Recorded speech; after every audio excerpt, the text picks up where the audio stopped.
certainly not a Unity master by any means, but we had earlier this year we had the Global Game Jam.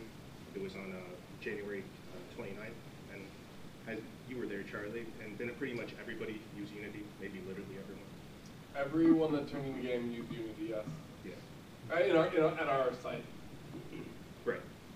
And so I'm somewhat familiar with it, and a lot of times I've used it a lot. And are most people familiar with Unity? There's no known.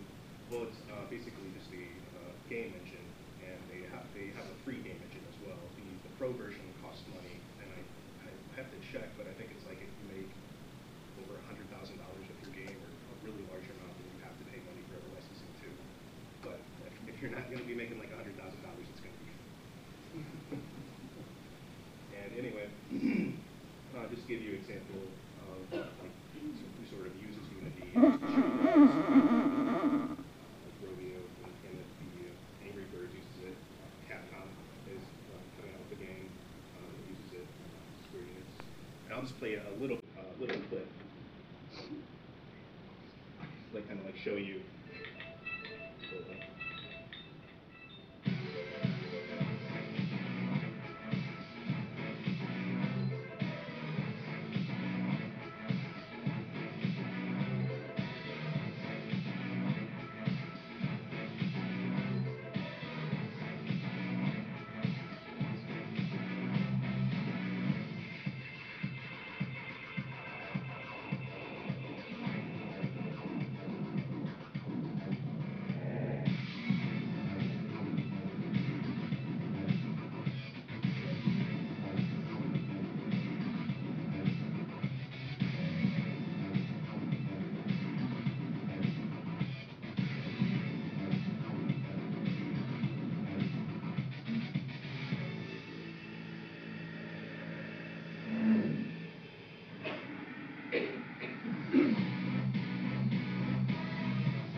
As you can see, really big names are using it, and the really big people, they still use, in-house game engines and things of that nature.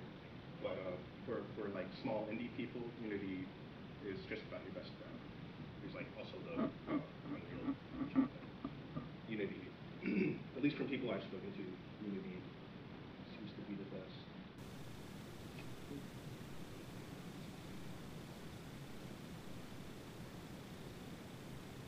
F11 and then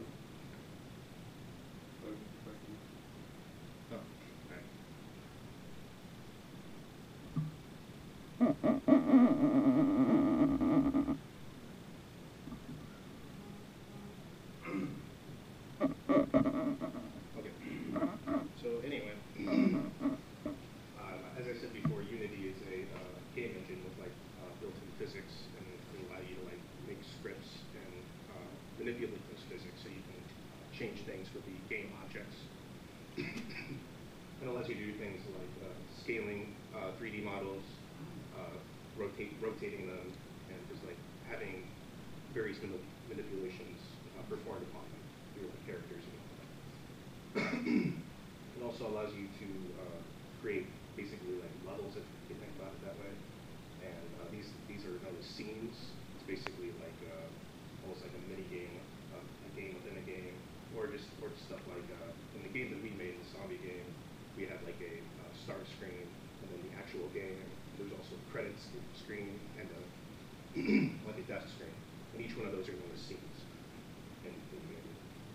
And then also you can like publish a finished product in Unity, and it can be like a desktop executable, or it could be like a web player. As I have I actually put up a game on my website, and you can actually play the game right now if you like. And also, I was talking earlier to some other people, and you can put it on Android apps. So you can actually publish it and like create an APK, so that way you can play it on your phone. And if you were interested, you go to that URL and play it right now. I I will go into the game later and kind of like show the different scripts that I'm working on, or that we've made, and like if it, like, shoot the zombie, how it kills it, that kind of stuff. One thing that Unity is not, that a lot of people think it is you can't create 3D models. Well, you can, but they're kind of crappy. If you want to have like good 3D models, it's going to need to implement a 3D modeling program. 3D Autodesk 3D Max is a good program. Maya is kind of like the industry standard to a certain extent. And Blender is a free one, and I use that a decent amount. Just to let you know, though, all three of these are pretty complicated. Blender is like extremely complicated. It's a whole different animal. Just don't go into there thinking it's going to be like MSP or something. it's really, really, really hard. Open source at its finest, right? Yeah. So some common terms for Unity would be like components are things that affect game objects. Anything is a game object, really, like a 3D model. So components will do things that affect that object, like add physics to it, like rigid body. I believe rigid body makes it so that you could not move inside of it. So like if there's a wall, I make it a rigid body. I am not able to go through it.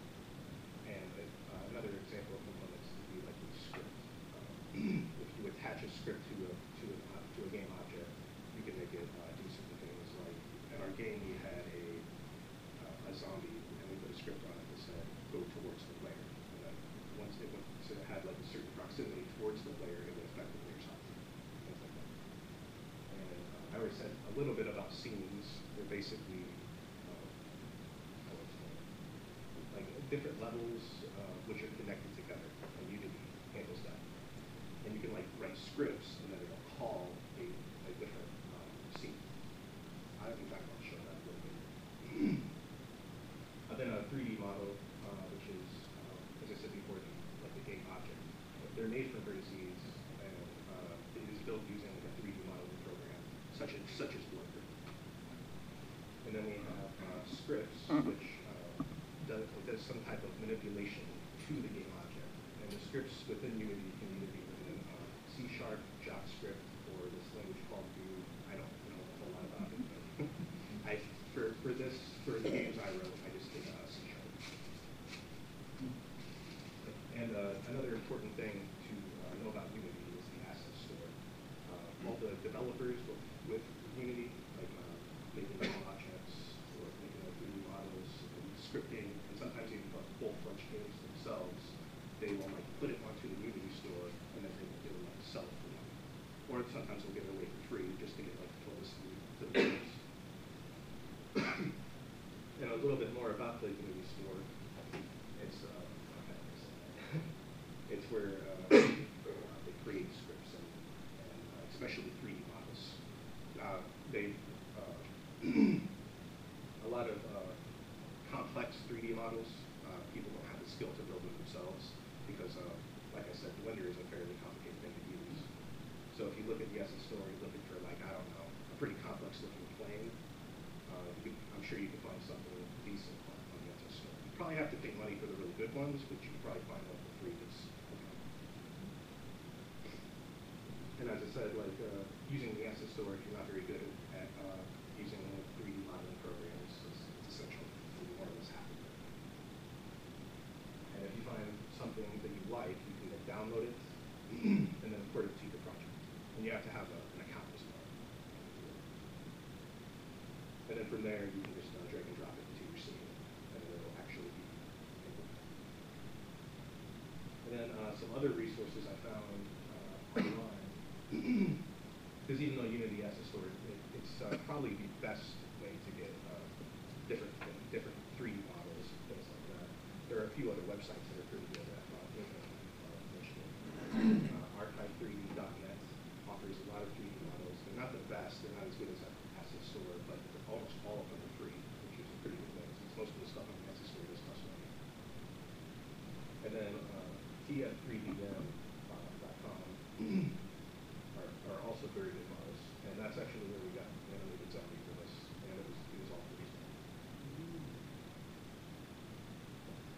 And there's lots of resources for people to find on the internet, but in my experience, a lot of them are pretty shady. So there's only a few good ones. There's a few good ones besides these, but these are by far the most, I thought had the best 3D models. Yes? Just a question that popped in my head. Does it take STL files as 3D models, or is that not one? I think it does. I've never dealt with them. The files that I'm most familiar with are FBX, 3DS, OBG. Oh yeah, it also takes a .litter. STL.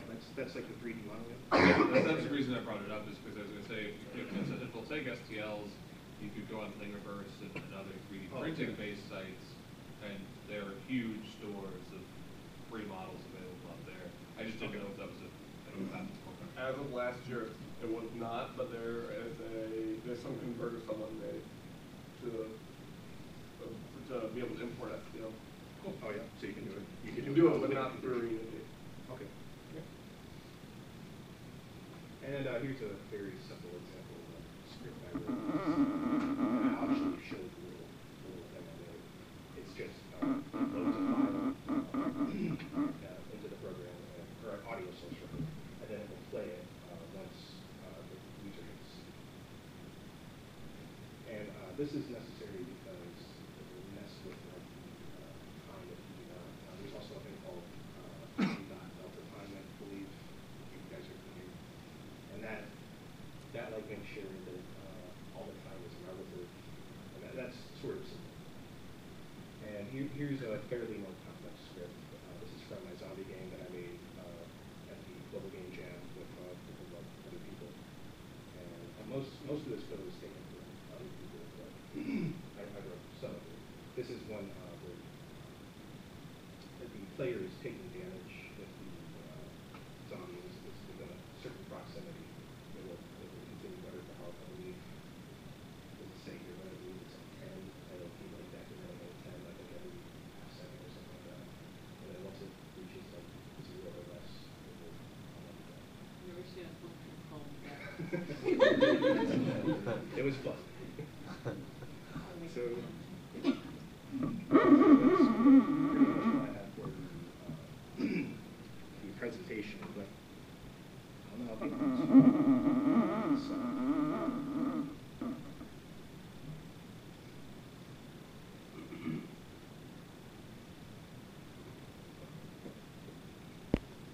First, I'll just like create a new project and just show you how to get started. This is somewhat of a tutorial. Because anybody can just like get started like importing objects. It's really easy. Scripting is kind of more difficult. Hey, can you put the link up again for your name? Oh yeah, yeah. You guys don't need to worry about it. If you guys just want to look at it later, although we posted video and the slides online, so you can get a chance to see it and check it out later as well. So. Okay. I don't want anyone to like worry about copying Copy that that thing. And one more thing I should mention is that in order to view the game, you have to have Firefox or Internet Explorer. You can still use that because Chrome deprecated Flash, I think, like in July or something like that, and you can no longer use it. If you do, it'll give you an error and it'll say you must use Firefox or Internet Explorer.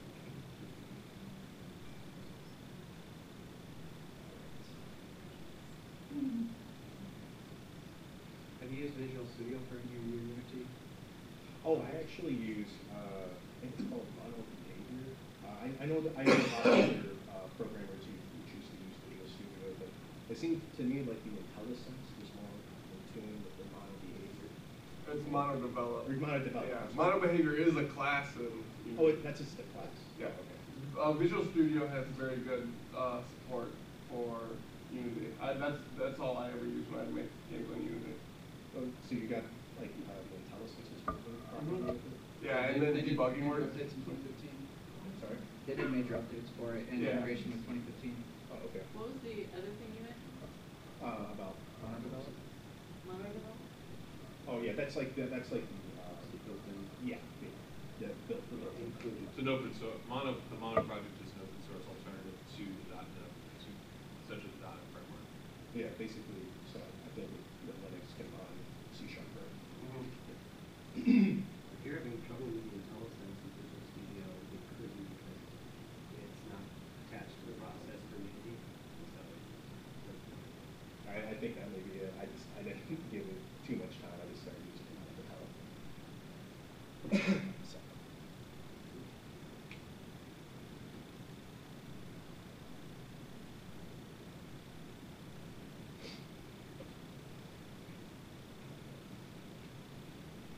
So I'm just gonna create a basic project and like add some terrain, and I was gonna like go to the asset store, add a few things, like maybe a couple buildings or something like that, and like show you how like the rigid body works and the mesh colliders, something simple like that.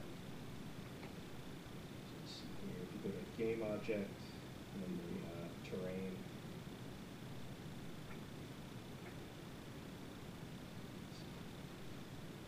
And then that's quite large, actually.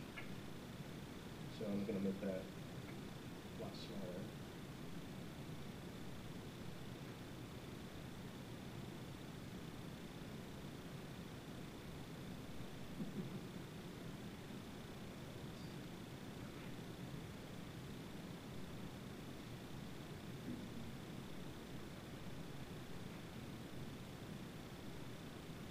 Then I wasn't going to have really complex looking grass. I was just going to make it green. not too much. It's under paint. Even the Unity menus can be a little complex, and the Blender menus are even a lot worse than this.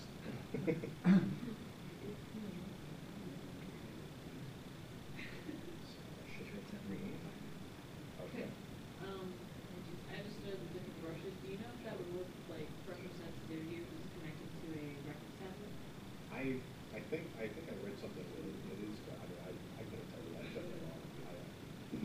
I never messed around with it too much. So, like I was saying before, the asset store is a very important aspect of Unity, and it's how they share the majority of the game objects and scripts and things like that. And I'm going to look for houses, but I'm going to, under the filter section, I'm going to put free because I'm cheap.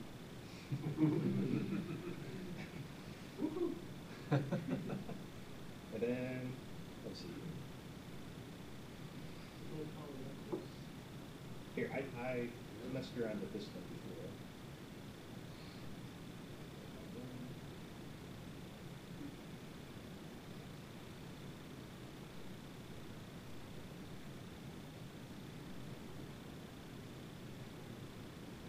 I'll download that, and then it will import it into my assets folder.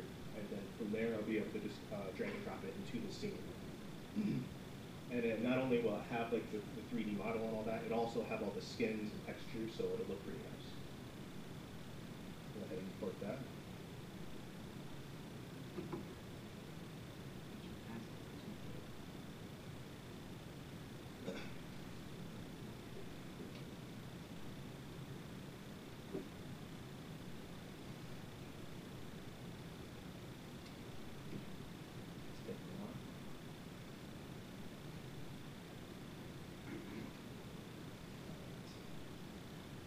I'll go back to the scene.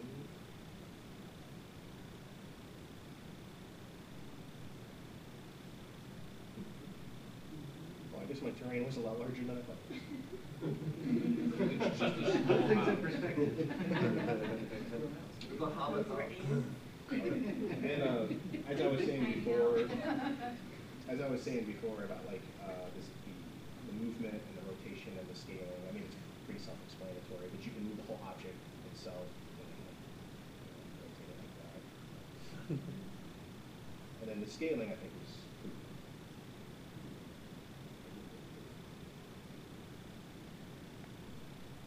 good. And then the other things.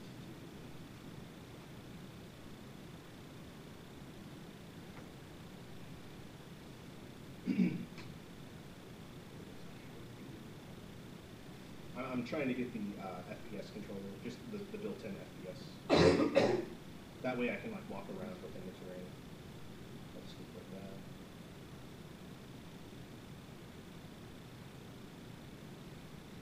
That way you can like see the house, walk around it.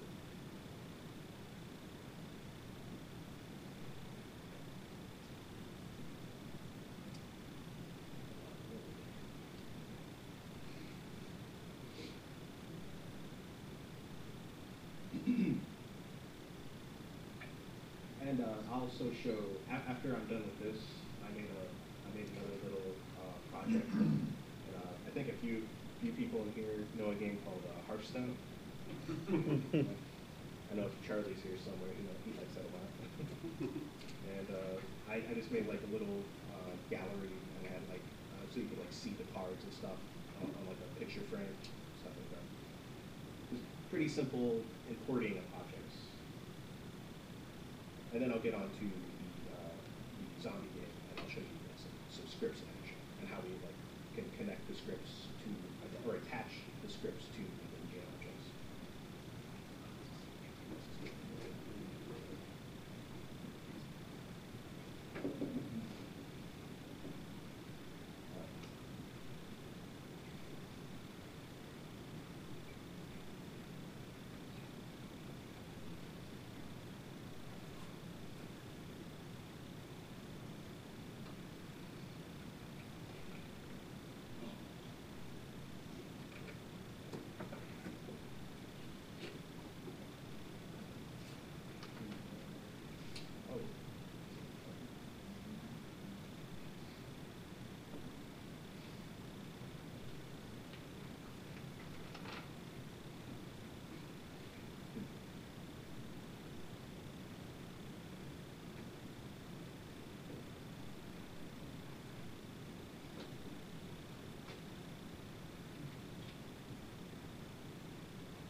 So I placed the FPS within the ceiling.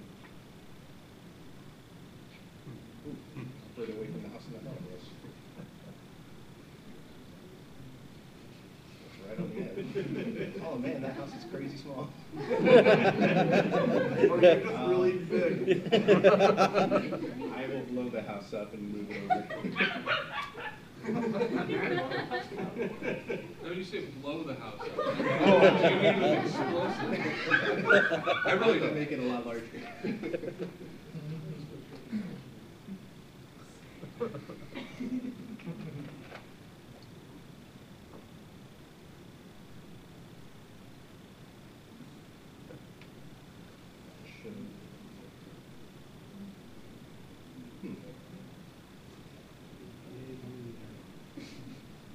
It didn't really change. It's weird that's on the edge too, because it doesn't look like it was on the edge. But you placed it in the middle, doesn't it? Yeah, this is weird because I did the exact same thing last night and we're fine. Curse of the demo. Did you accidentally place two houses? Murphy's Law. Can you make the person smaller? I mean, I never had a problem. I never really had to change the scale of the FPS controller before. That's never been a problem. Kind of confused. Because you changed your train size? Sorry? Was it because you changed your train size? I mean, this is exactly what I did last night.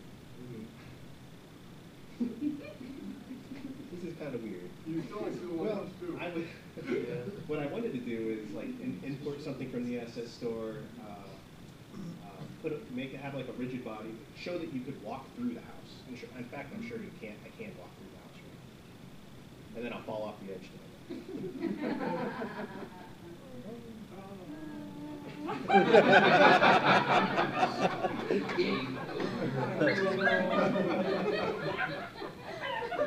So anyway, what I was trying to show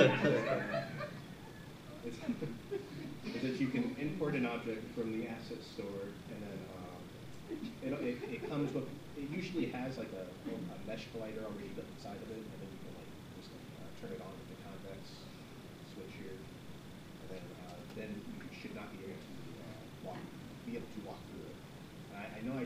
last night, and it worked perfectly. I'm not sure.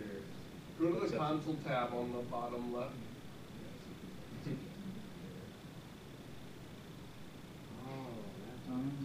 Good old balls.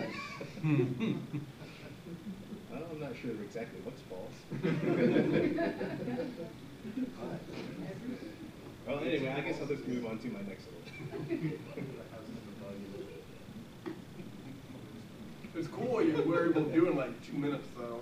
Yeah. Even if it wasn't working all the way like you were trying to get it to. Yeah, It's I still mean, really cool. Without a 3D engine, without a game engine, doing that alone Oh, would yeah. take far more effort. Yeah. And I think that's the whole point of Unity is that it just really cuts down the amount of time that a game developer would have to put. You And can sell then- it as early access now. Sorry? Just sell it in early access. $20. John? That'd be cool.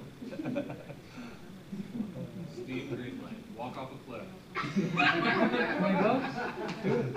Do it. Hours of fun. Unlimited replay. Let's see what happens if I fall off a cliff this way.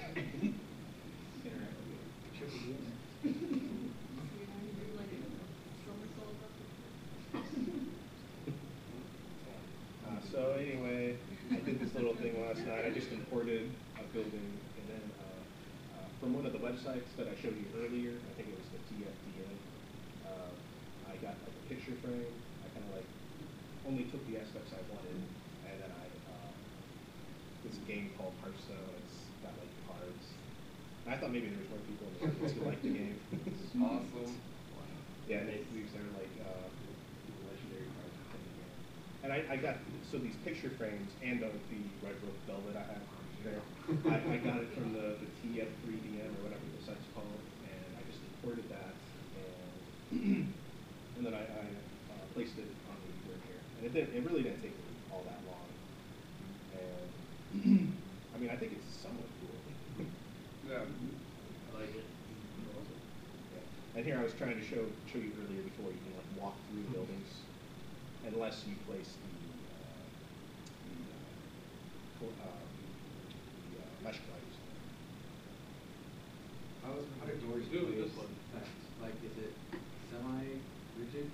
Please say that again. What is a door then? Is it rigid or not rigid?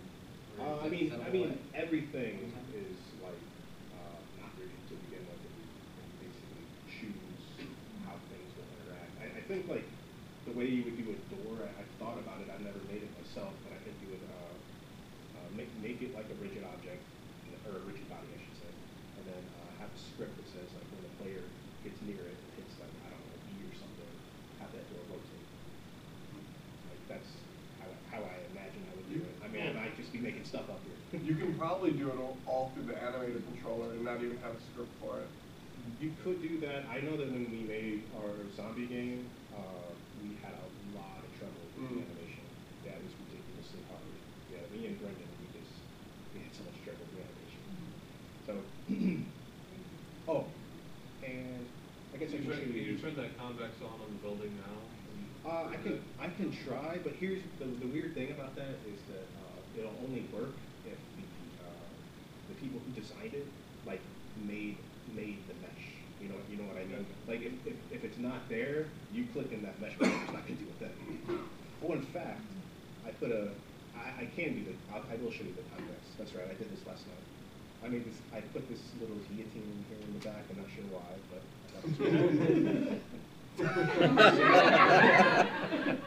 Do you see how I can't move through it? Sure. I will go ahead and turn it off. Why are there rocks there? This is just some model. That's what's left over. over. I have no idea why. Realistic guillotine. They go with the guillotine.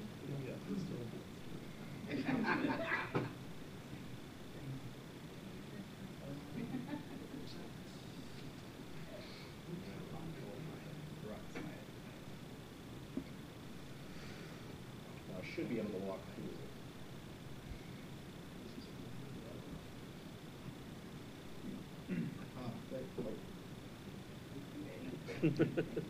Give me one more try.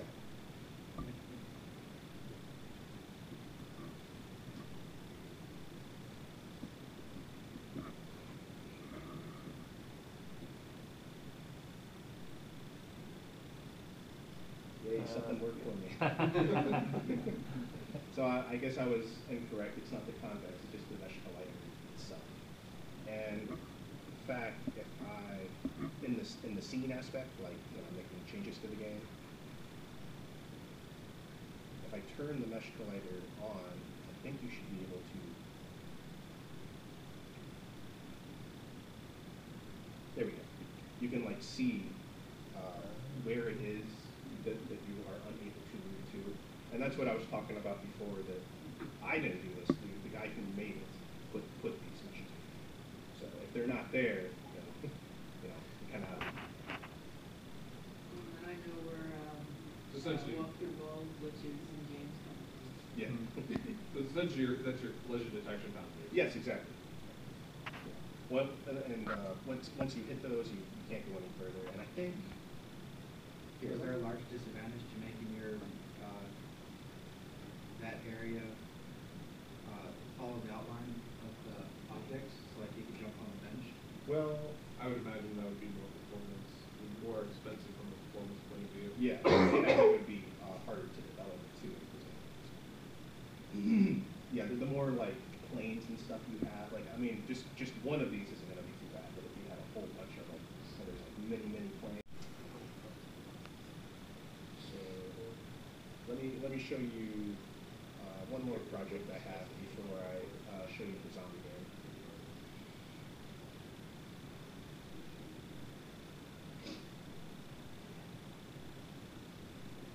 I think you'll find this one funny too.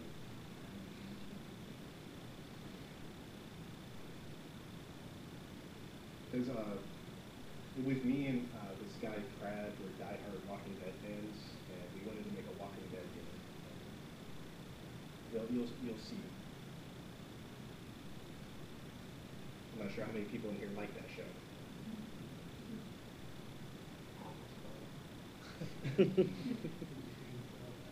So I haven't yeah, here's a script. I have the zombie moving towards me. This isn't the zombie game, by the way. This is something I did like a few weeks beforehand, just trying to understand Unity a little bit better. Oh, and there's also a script here that will change the color of the cube. I can't see it. See how it's turning, and then I'll make it like turn blue. And these are just some very, I mean, this.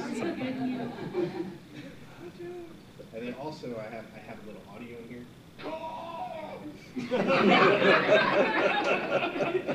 Is that Charlie?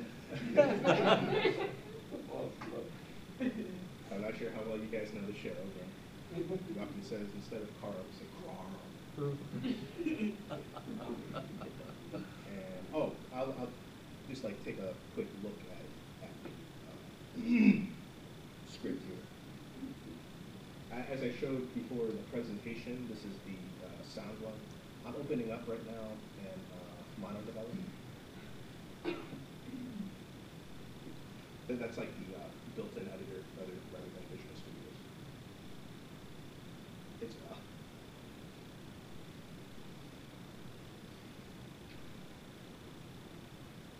and it's like it's a very simple script. I just like play the audio source and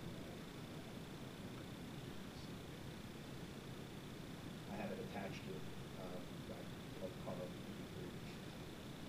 And then once the player, I should say, this is update happens like every single like frame, I believe, and it will keep doing things. So at every single frame, it checks to see, hey, is the C key pushed down, and if it is, play the clip. And as I said before, you have to mess around with the time, or it'll screw up like how we. It makes it like lower for some reason. You also, there's a thing. Maybe Rob, you can help me out with this, like the time dot delta time. You know what I'm talking about? Yeah, I heard you talking about it earlier. I was going to ask a question, but the issue is your frame rate. So yeah. You want things to happen. A better example is character moving. So let's say you want a character to be able to move 100 pixels per second. Mm-hmm. If you're running at 30 frames a second, if you're the way most game engines work is they run in a loop. And they execute all their instructions each time they run through the loop. If you were to just say, go ahead and move 10 pixels, let's say go ahead and move 1 pixel each time you go through the loop. If I run at 30 frames per second, I'm going to move 30 pixels in a second.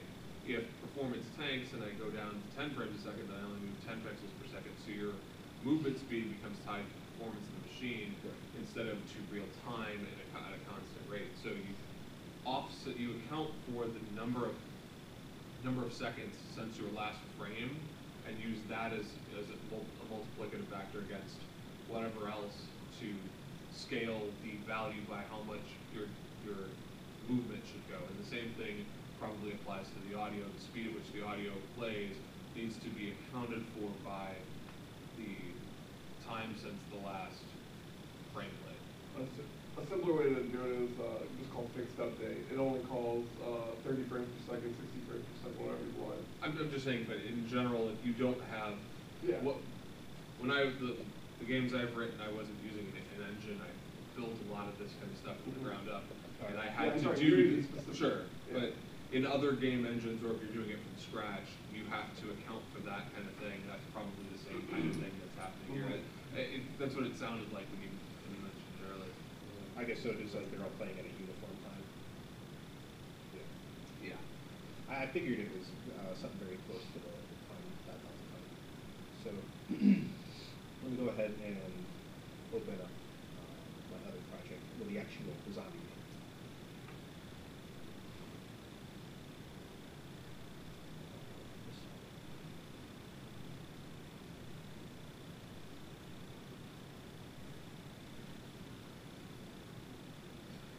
And I mean, this isn't like a great game, but we made this in like 3 days, so.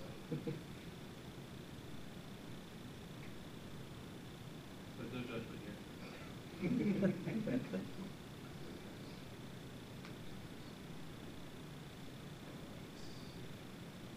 I guess I'll just go ahead and play a little bit for you.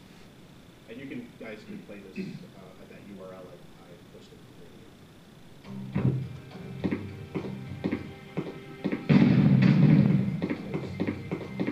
Maybe I should turn that down a bit. So I have like zombies spawning at various points throughout the city here. And when I click the mouse button, which is like the fire input, if there is an enemy object in front of the gun within a certain proximity, it'll just be deleted. It's like object deleted. And I'll just let myself die here. And I'll show you the, here's the death screen.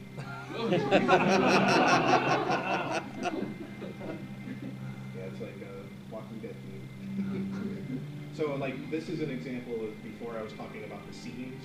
Like, when I was killed, it opened up the death scene. Here, let me see where that actually is. Let's see if you see it.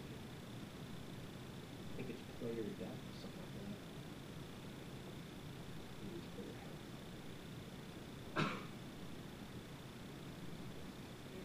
Yeah. Can't highlight. Anyway, do you see where it says application.low level? That's where it's like changing scenes.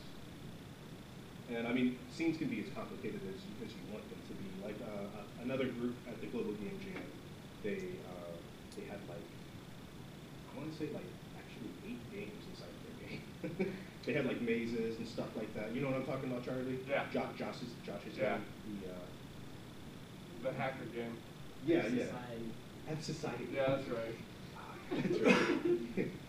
Yeah, it's an interesting name. It's like after that TV show Robot X or Mr. Robot. Mr. Robot. It's right, Mr. Robot. But they they had like a bunch of pretty complex scenes. So like the scene that I have is like dirt simple. It's a picture really, and then it says, do you want to play again or do you want to exit? But you can make a scene as complex as you want. So I noticed that when you were opening up, you could do like 2D and 3D. How is like making a game in 2D with Unity differ from making it in 3D? I have actually never done 2D before, but I have heard that it is a lot easier. Did you, Michael, did you ever mess with it? Well, you get options like you can set it to a perspective camera or orthographic. make orthographically more like one style 3D game from the 90s and 80s from perspectives. And it just locks the camera to a side or top angle. You know, that's the way you want to make it. Okay. So it's not sprite based or anything, It doesn't have to. You can, it can be. It supports the 3D And anyway, like pretty much everything you see in this game we got from either the asset store or we got from one of those websites I told you about, like the TF3 or whatever it was. Like I think the gun we got from that website. All the buildings we got from the Unity asset store. Here, let me play it one more time. And maybe you didn't notice before. There's like rain. And I think that's kind of a cool little thing. That again is a script that we got from the access store. And I think it's being generated from that cloud up here, like so much of a proximity. There's like raindrops coming. Oh, so that's rain falling from your camera and not Yeah. your pixelation? Yeah, it's not. I guess it's not the best looking rain on the planet, but It's free reign. I thought it was pretty cool looking. If you want to go pay for your rain, you go ahead. And like another somewhat cool thing we put on here, we have like a counter for the zombies, and we have it set there. There's like 20 zombies going to spawn at random locations throughout the city. And then once you kill one, the counter goes down. And unfortunately, there's not really like a way to win this game. We kind of ran out of time before we got that far. We were happy enough before we had. And I can tell you that animation in Unity is pretty difficult. Because like the zombie that we got, if you do attack, I think it could like fall down. I think it could do things like crawl. But having those animations working like Unity was it was really difficult. Whenever we wrote a script to make it attack, it would only then attack and it would not walk. And we spent like several hours trying to get that to work, and then we just decided to get having it walk. So pretty much. So anyway, I hope you learned a few decent things from this presentation. Was there anything you wanted to ask me in particular?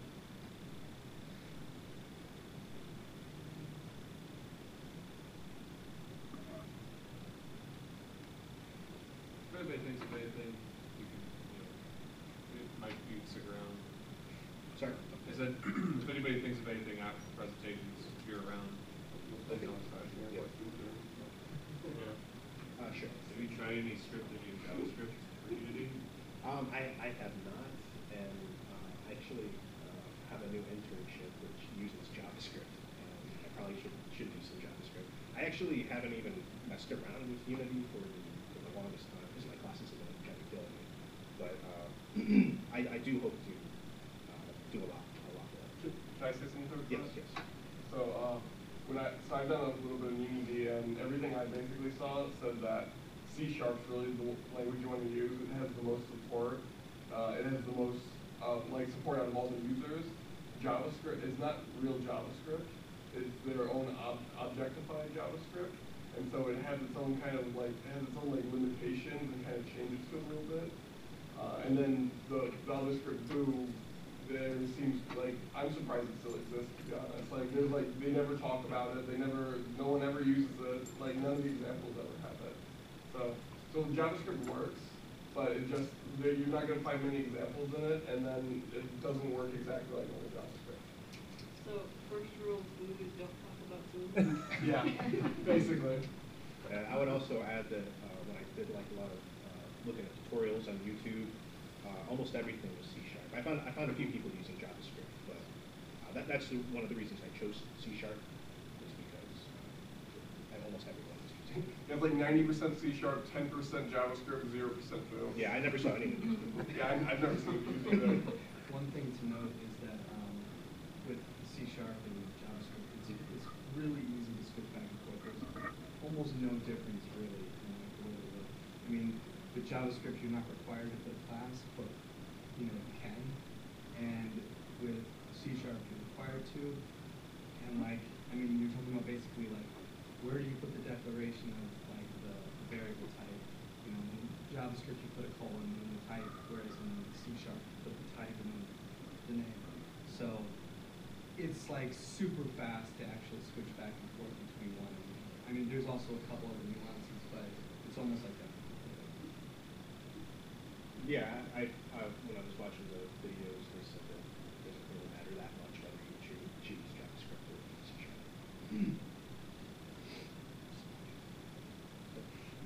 Okay. I think Vue was deprecated actually. Yeah, if it's not by now, I'd be surprised. According to Wikipedia, it's still on there. I did a little quick search before the presentation.